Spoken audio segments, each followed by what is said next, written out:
How's it going, everyone? This is Soul Singed here, and welcome to another new series on my channel.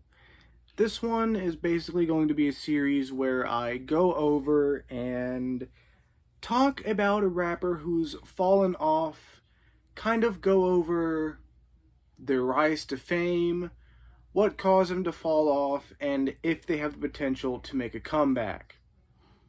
And I've been debating on who to start off with, but I figured I'd start off with a certain green-haired individual who I've talked about before on this channel, but I haven't really talked about recently.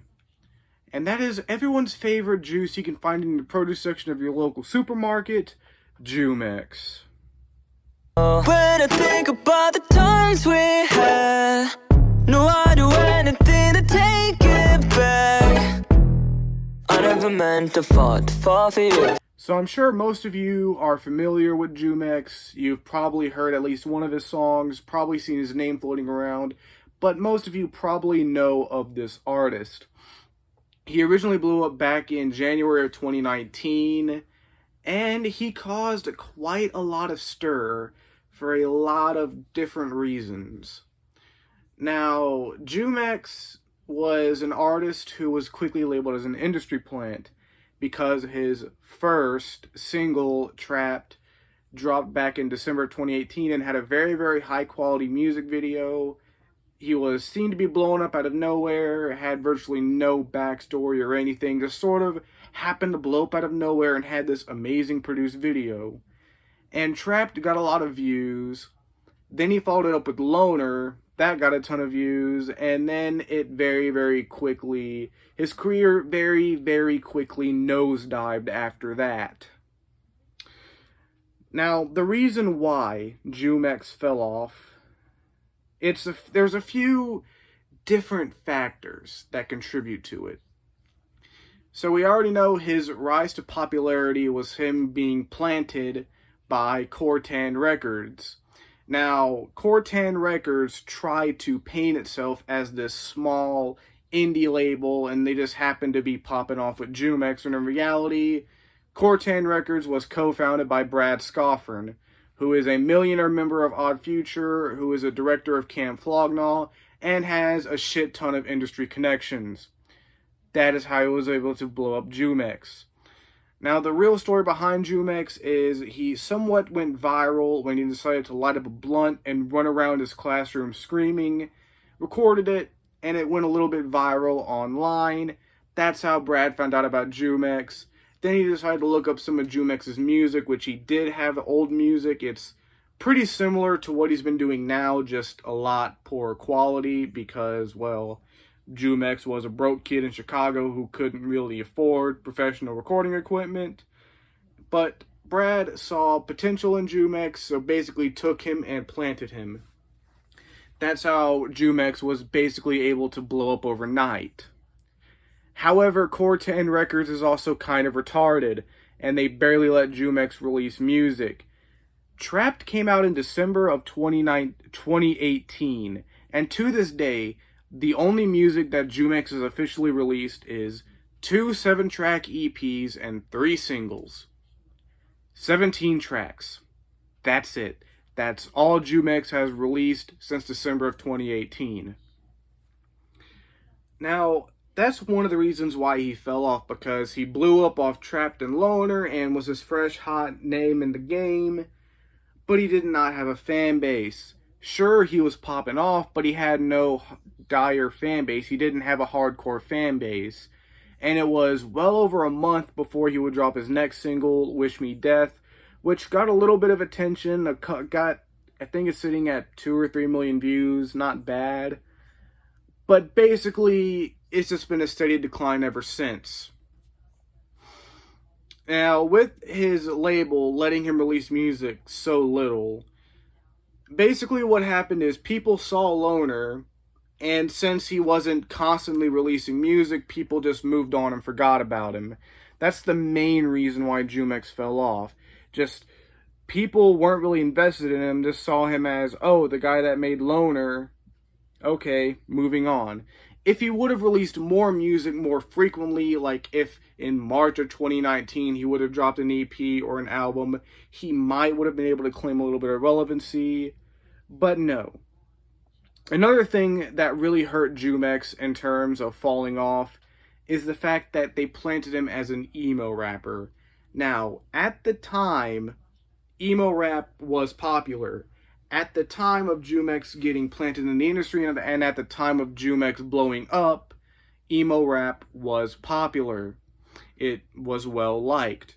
However, very shortly after Jumex blew up, the emo rap wave started to die off rapidly.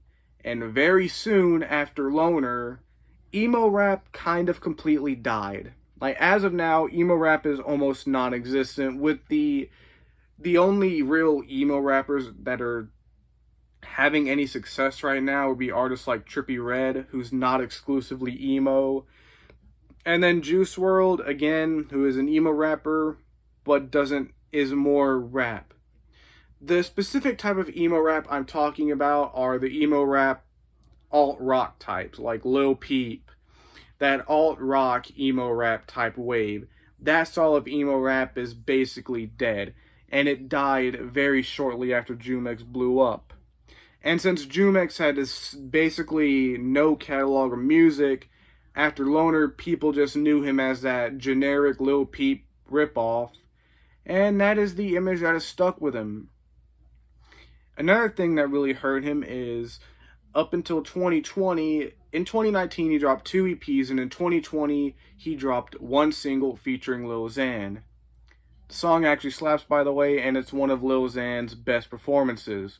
If you haven't heard the song, go check it out. It's called XOXO. And that was basically all the music we got. It would be well over a year before Jumex would drop any music. Now, in that time period, there was a lot of things bubbling under the steam. Jumex had apparently become a really bad Xan addict. He also had this weird ego trip where he tried to claim he was the reason for his friend's success, because for those who don't know, Jumex was part of this rap collective called Sad Boy Suffer with 2 other members, Sad Crowd and IDK Conundrum. Basically, there's a big falling out between them. Jumex wanted to claim that he was the reason that they were famous, even though they're not even famous at all. And he basically doxed them. Like, for example, I remember at the very beginning of this drama, I DM'd Jumex saying what the hell is going on with Sad Boy Suffer, and Jumex sent me IDK Conundrum's phone number and told me to spam call and spam text him. Which I did not do, because why the fuck would I do that? I don't even have his number still. Like, I literally after a while, he deleted that account, or like mass deleted all the posts on it and everything. The account probably still exists. It's just been rebranded. But yeah, I actually recently looked to try to find that DM, and I can't find it anywhere. But yeah, no joke. Jumex gave me IDK Conundrum's number and told me to spam call him. That's, not only is that just wrong and messed up, that's also illegal. Doxing is illegal. But yeah, for that reason, his label would not let him drop music. But just recently, in 2021, Jumex finally dropped some music. In 2021, he's dropped 2 singles. Ex-Best Friend, which does have a music video, and Internet Friends, which does not. Ex-Best Friend, the music video is sitting at a little over 200k views, so he's not doing terrible, but he's not doing good. However, it's hard to tell how organic those views are, since it's likely he was having his song played as ads, and it's also likely that his label could have bought him views.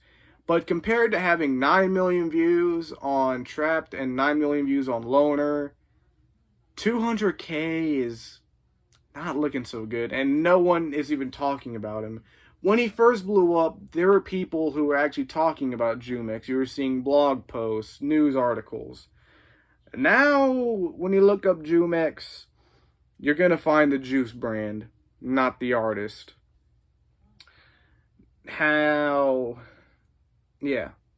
So that's basically where Jumex is at currently.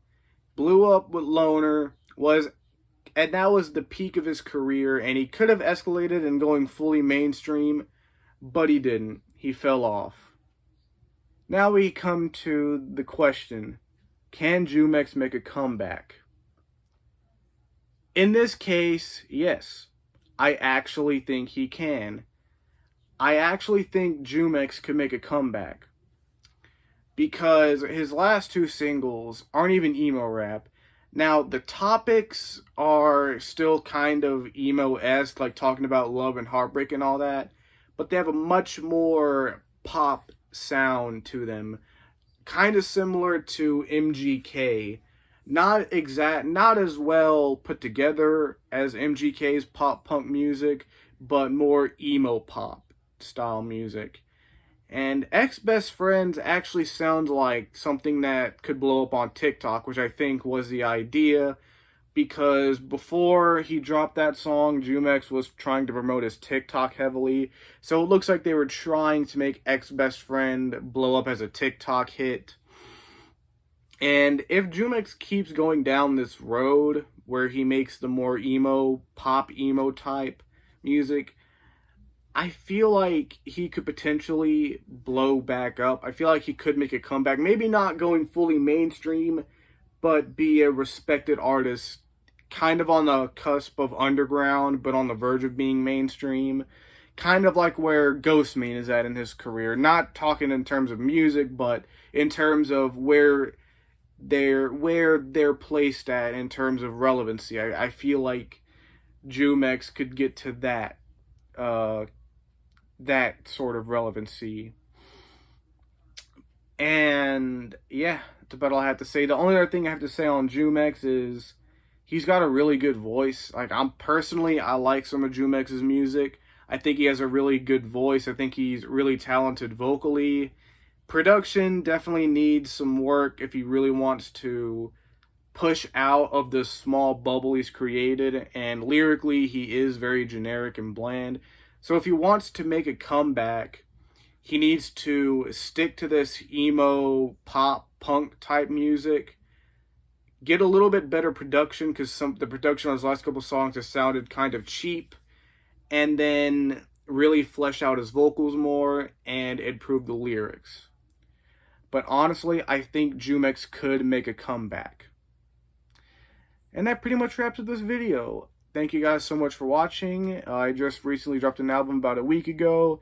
Really appreciate if you would check that out. And yeah, peace.